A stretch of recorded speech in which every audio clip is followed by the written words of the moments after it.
Bonjour chers frères et magiciens, et bienvenue dans cette nouvelle vidéo consacrée à l'irrésistible Serge Beno. Voici les choses qu'on ignorait sur l'artiste Serge Beno l'Ivoirien, encore appelé Beno. Mais restez jusqu'à la fin pour en savoir plus de Serge Beno. Mais avant de commencer, abonne-toi à la chaîne et active la cloche de notification, clique sur l'option toute pour une communauté magique, et encore plus grande. On commence.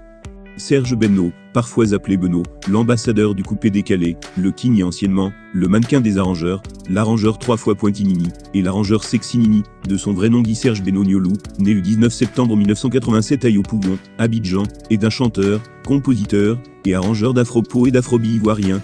Il est considéré comme un leader dans le milieu du coupé décalé, et de la musique urbaine. Serge Beno naît à Yopougon, dans le nord d'Abidjan, dans la région des Lagunes. Né d'un père militaire, il compose des chansons depuis son enfance. Surnommé le mannequin de Koto pour son style vestimentaire chic et dandy, il est une des figures emblématiques du mouvement coupé-décalé. Serge Beno est de l'ethnie Bété. Serge Beno commence sa carrière en tant qu'arrangeur pour plusieurs artistes ivoiriens.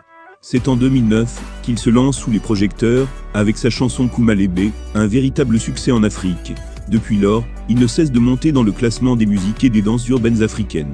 Serge Beno signe ensuite sur le label de David Monceau, Oboe Music, et sort son premier album Seul Dieu en 2012. L'album contient les titres Corrigé, produit par lui-même, Chokora, produit par lui-même, Coupé décalé, en référence au genre musical qui le fait connaître, et Loco, produit par lui-même. Cet album est considéré par la communauté coupé décalé comme l'un des meilleurs classiques du genre. Serge Beno grandit dans une famille qui croit en lui, et très vite sa passion pour la musique se révèle. Il commence à s'intéresser à ce métier, et malgré les difficultés auxquelles il doit faire face, il réussit à intégrer un studio de production, en tant qu'arrangeur. Son talent ne fait aucun doute, et dès 2006, Beno devient l'un des arrangeurs incontournables de la musique urbaine ivoirienne.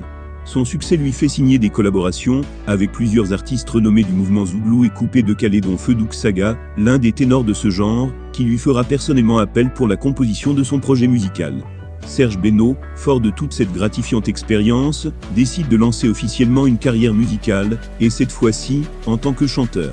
Cet énième challenge est une sacrée réussite dès le premier single. Serge Beno est acclamé par la critique et le public.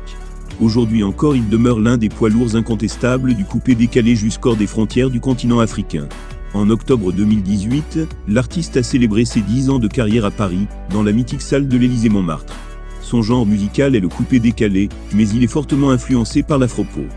Serge Beno oscille dans ses productions entre le coupé décalé et l'afro-pop. Il a produit des morceaux pour de nombreux artistes, comme DJ Arafat, De Bordeaux Liquinfa, Bubby Philippe, DJ Mix Premier, Mollard. Son premier album, Seul Dieu, sort le 10 décembre 2012, avec les singles Corrigé, et Chokora rencontre un franc succès auprès des mélomanes, et lui donne une visibilité hors du continent. Son deuxième album, Talei, sort durant l'été 2014 et rencontre le succès, avec les singles Côté Sensible, avec Colonel Royel, et Kabableke. L'album comporte beaucoup d'invités, parmi lesquels Colonel Royel et Bubby Philippe. En décembre 2012, Serge Beno sort son premier album, Seul Dieu, avec des morceaux produits intégralement par lui-même.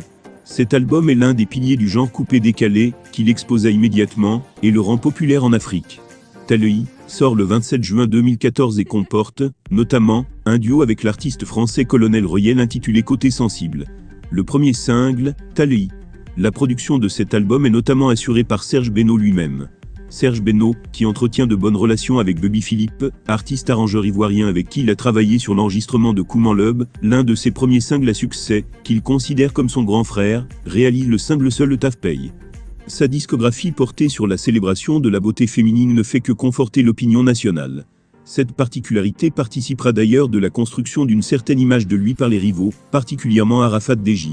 Toujours méticuleux dans ce qu'il fait, le chanteur s'est entouré d'un véritable staff managérial et d'une équipe professionnelle et dévouée. À la pointe de celle-ci, figurent ses danseuses. Elles contribuent largement à la notoriété de l'arrangeur Sexinini. Ces Amazones, s'il convient de les nommer ainsi, offrent à chaque morceau des chorégraphies qui font fureur au sein de la jeunesse. Fort de cela, depuis des années, la Benomania est un modèle pour la petite enfance, qu'il imite régulièrement à l'occasion des émissions de danse comme Oiseaux Vacances. Bien que Serge Beno semble avoir aujourd'hui la musique dans le sang, rien ne me prédestinait à une telle carrière. La question qui nous vient à l'esprit est de savoir pourquoi. À présent, voyons ce qui a constitué l'essentiel de la vie et de la carrière de Serge Beno, jusqu'à nos jours. Je vous remercie d'avoir écouté cette vidéo, jusqu'à la fin. N'oubliez pas surtout de vous abonner, visionner et partage de tout cœur.